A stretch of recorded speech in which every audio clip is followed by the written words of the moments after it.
Hi and welcome to another opposite view wildlife photography video, this time on camera trapping.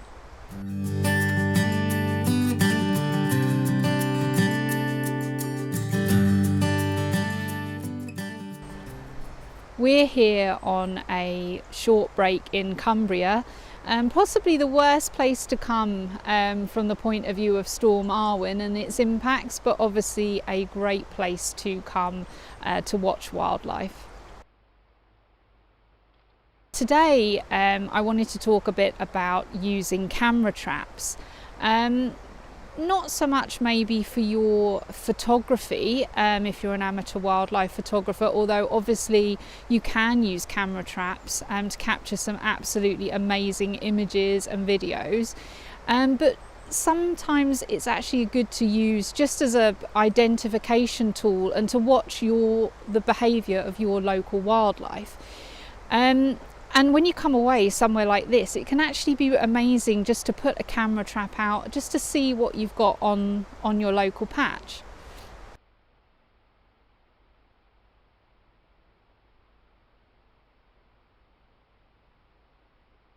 Obviously there are some considerations when it comes to putting out a camera trap. I won't go into all the ins and outs here, but you must remember to not put out a trap on someone else's land unless you have their permission.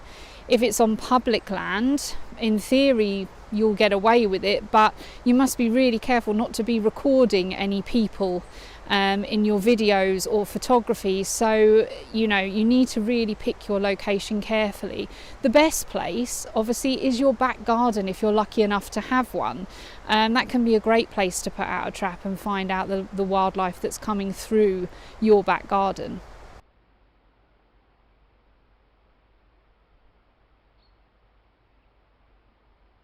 As you can see, I've just put this camera trap here out in basically a wooded area that is near the property where we're staying. So I know there's going to be no people coming around here. As you can see, it's just strapped to a tree, quite low down, and locked up with a padlock, because obviously there is a memory card and batteries in it. This is quite a low cost camera trap, but obviously if you want really high quality images, you're looking at paying maybe a couple of £100, a few £100. If you're looking for less high quality images, you can pick these up for a really reasonable price. One thing it's really important to note is the height of your camera trap. If you're looking to capture birds feeding off the ground, obviously you don't want it to be too high up. Further up the tree, you might want to attach it if you think that you're going to be capturing mammals such as deer, things like that. It depends what sort of view you want, but generally I find a low view is best. Even recording foxes, I've had the camera down pretty low to the bottom of the tree, and that seems to work quite well. I've put out my camera trap on the land that is part of the property that we're staying at. So I can see I've seen lots of jays buzzing around. I've also seen a lot of pigeons. We're very near a river, you may be able to hear it. So I'm going to see what turns up over the next couple of days. I may move it, I may not, but let's hopefully I'll come back to you when we've got some footage to share. Obviously the most exciting part of putting out a trail camera is going and collecting the memory card, because that's when you find out what images and videos you've been able to capture. Now, when I've been doing this at home, I've been putting out the trail camera for a number of weeks, so I've managed to capture quite a lot of video material, but this camera's only been out for a few days and a few nights. We're on holiday, so I've not been able to leave it out very long, so I'm not sure that we're actually going to have anything interesting appearing on the memory card, but who knows, fingers crossed. Why don't you come with me and we'll go and take a look.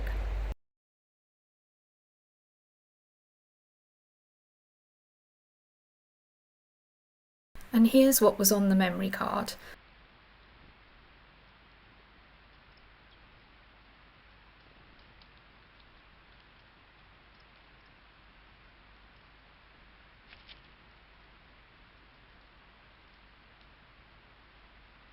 I got some lovely views of foraging blue tits and chaffinches, as you can see.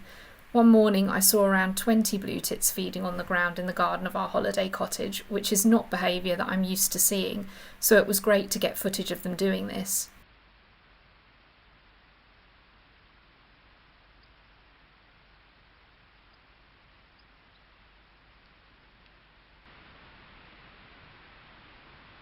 I was also lucky to capture a grey squirrel caching food under the leaves in front of the tree.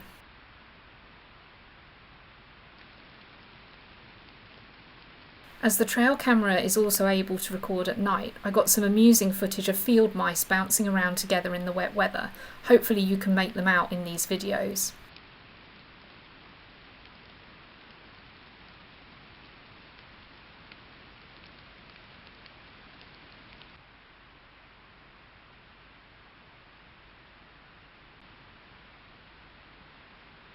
I also spotted something flying through the frame, but I haven't been able to identify it.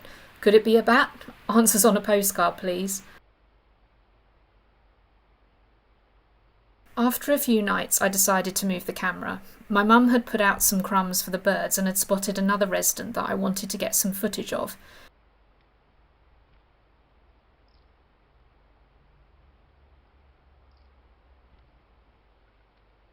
As you can see, I was treated to very close-up views of some stunning birds.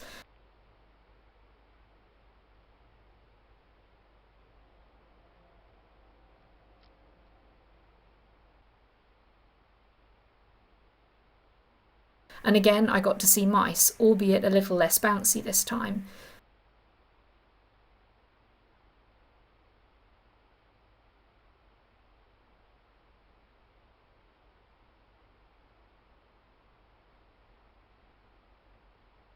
But it was this visitor to the food that had me most excited. I got some lovely videos of this bank vole, which proves that if the first location of your camera trap isn't yielding results, it can be worth moving if you have a tip for a better one.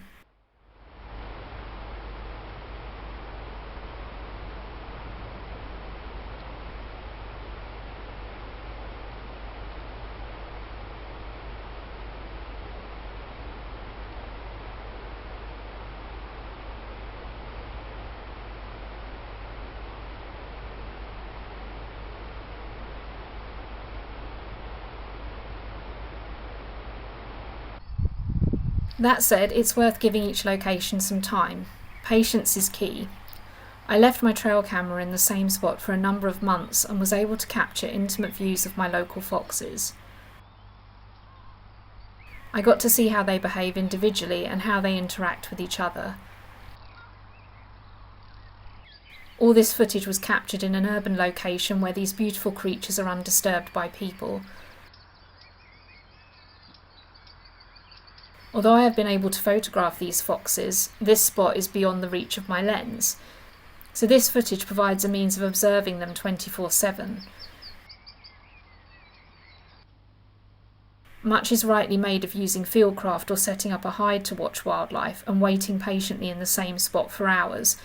However, if you're an amateur wildlife photographer who is short on time, or maybe, as in this situation, a hide wouldn't work in the location, a trail camera can provide opportunities for observing potential subjects for your photography, even at night. This allows you to get to know them and hopefully helps you to plan the images you want to capture. It's not just about what you see. I love listening to the videos too.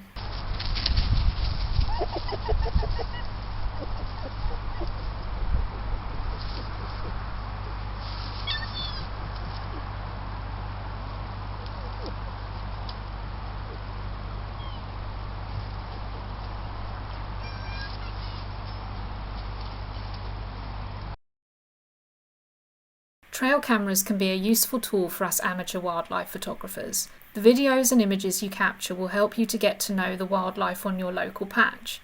If you're not able to spend a lot of time in the field, using a trail camera can be a great way to watch wildlife.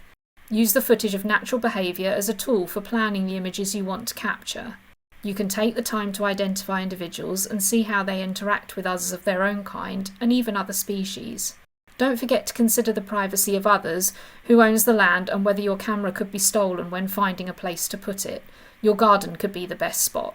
Think about the height and angle of the camera for the species you want to record, plus the direction of sunlight and anything else that could affect the quality of your footage, like branches in the way. Be patient, but don't be afraid to move the camera if you find a better location. I have included some links to more information about trail cameras in the description for this video on my Opposite View Wildlife Photography YouTube channel. If you've enjoyed my trail camera footage, you can watch more on there too, and please get in touch if you have any questions. Bye for now.